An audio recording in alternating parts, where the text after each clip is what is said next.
تو ہماری اور آپ کی آخرت سمجھ جائے گی۔ اللہ پوچھ رہا ہے کہ افحسبتم، تم یہ گمان کرتے ہو انما خلقناکم، ہم نے تمہیں تخلیق کیا ہے اب بس بے وجہ ایسے کر دیا، کوئی اس کا مقصد نہیں تخلیق کا۔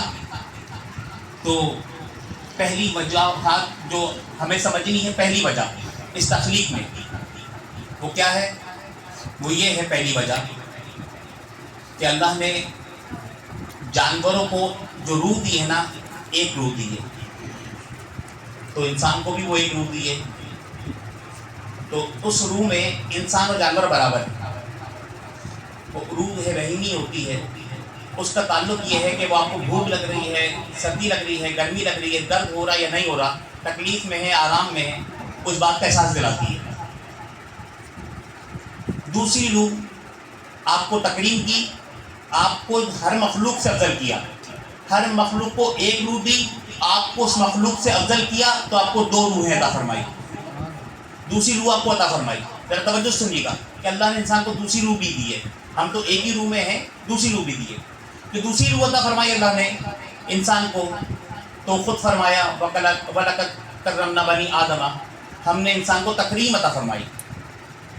خود کہا کہ لَقَدْ خَلَقْنَا الْإِنسَانَ فِي أَحْسَنِ تَقْوِيمٍ، ہم نے احسن پیمانے بنایا، پھر کہا کہ ہم نے اس کو احسن تو بنایا، پھر ہم نے اس کو تکریم کی، اس کو عزت دی، ہم نے اس کو عزت دی۔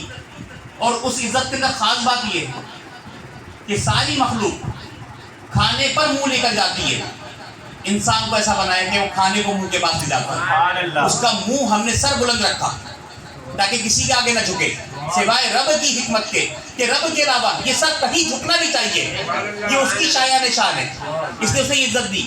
تو آپ کو دوسری روح دی، جتنے انسان اس کو دو روحیں دی۔ اب انسانوں میں آپ کا کام کیا ہے؟ آپ پیدا انسان ہو گئے، اللہ نے انسان بنا دیا، آپ کو دو روح دے دی۔ اب جو آپ کا تیسرا کام ہے نا، وہ یہ کہ تیسری روح کو آپ نے بیدار کرنا ہے، آپ نے کوشش کرنی ہے اور کوشش کر کے تیسری روح بیدار کرنی ہے۔ جب آپ تیسری روح بیدار کر لیں گے تو یہاں آنے کا مقصد پورا ہو گیا، یہاں پر سیکھنے کا مقصد پورا ہو گیا، یہاں بیٹھنے کا مقصد پورا ہو گیا۔ تیسری روح بیدار کرنی ہے۔ وہ تیسری روح ملتی کیسے ہے؟ وہ تیسری روح ایسے ملتی ہے کہ وہ اس کا نام ہے روح محمدی صلی اللہ علیہ وسلم۔ اور جب آپ کو عشق مصطفیٰ حاصل ہو جاتا ہے، حضور سے محبت ہو جاتی ہے، تو پھر آپ کو تیسری روح بیدار ہو جاتی ہے، وہ زندہ ہو جاتی ہے آپ کے وجود کے اندر۔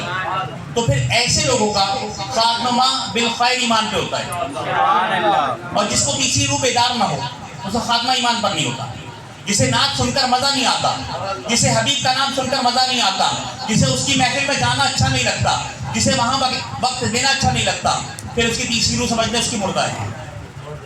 تو اسرائیل علیہ السلام نے یہی سوال پوچھا تھا آقا علیہ السلام سے، یا رسول اللہ بندہ تو میں مارتا ہوں، لیکن جب میں اسے مارنے جاتا ہوں، روح نکالنے جاتا ہوں، تو میں دیکھتا ہوں اس کی روح پہلے سے مری ہوئی ہوتی ہے۔ وہ جس مری ہوئی روح کی بات کی نا، وہ بھوک تو لگتی ہے اس کو آخری ٹائم تک، کافروں کو بھی لگتی ہے، صحیح ہے؟ کافر انسان بنا ہے، کافر کو بھی انسان بنایا اللہ نے، منافق کو بھی انسان بنایا ہے، یہودی عیسائی کو بھی انسان بنایا ہے، تو دوسری روح بھی دی ہے۔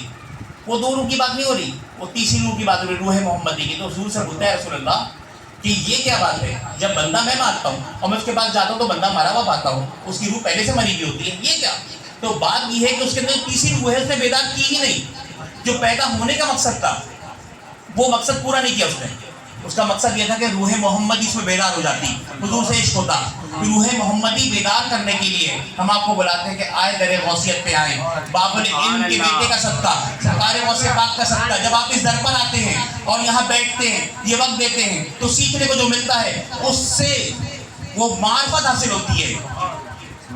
حضور غوث پاک خود فرماتے ہیں الدراسۃ العلم حتی سر الخطبہ، میں علم سیکھتے اور سکھاتے مقام قطبیت تک پہنچ گیا۔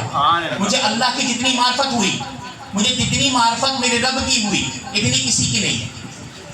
تو یہ مقام غوثیت پر جس مقام پر ہیں آپ فائز، کہ کوئی بھی اتنے لمبے دورانیے تک اس مقام پہ فائز نہیں ہوگا جو آپ کا مقام ہے، وہ شان کسی کی بھی نہیں ہے۔ تو وہ جو ہے آپ کو جو شان ملی وہ پڑھنے پڑھانے سے۔ رسول اللہ صلی اللہ علیہ وسلم معلم کائنات بن کر آئے، سکھانے والے بن کر آئے، رب سے سیکھا اور سکھانے والے بن کر آئے۔ تو آپ کو تیسری روح بیدار کرنی ہے۔ پھر میں آپ کو ایک بات اور خاص بتاؤں، آپ کو یہاں آنے کا مقصود کیا ہے کہ تیسری روح بیدار ہو جائے گی۔ جب وہ روح محمدی بیدار ہو جاتی ہے آپ کو، تو پھر آپ کو کوثر کا جام پینے کو ملتا ہے. آپ یہاں بیٹھ کر کوثر کے جھرنے کے گرنے کی آواز سننا چاہتے ہیں؟ سننا چاہتے ہیں آپ یہاں بیٹھ کر؟ آپ ایک کام کریں، اپنی دونوں انگلیاں کانوں میں یوں کر کے ڈال دیں.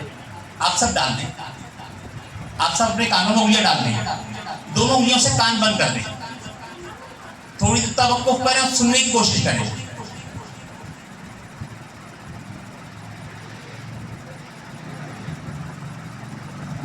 حضرت عائشہ صدیقہ رضی اللہ فرماتی ہیں، حضرت عائشہ صدیقہ فرماتی ہیں کہ جب بندہ حضور سے فرمایا رسول اللہ سے، تو سرکار جواب دے رہے ہیں، کہہ رہے عائشہ جب بندہ کانوں میں دونوں انگلیاں ڈال دیتا ہے تو جو آواز سی آتی ہے، مرہٹ سی آتی ہے، وہ کوثر کے گرنے کی آتی، جھرنے کی، وہ اس مومن کو آتی ہے جسے وہاں پینے کو نصیب ہوگا. یہ اس مومن کو آتی ہے.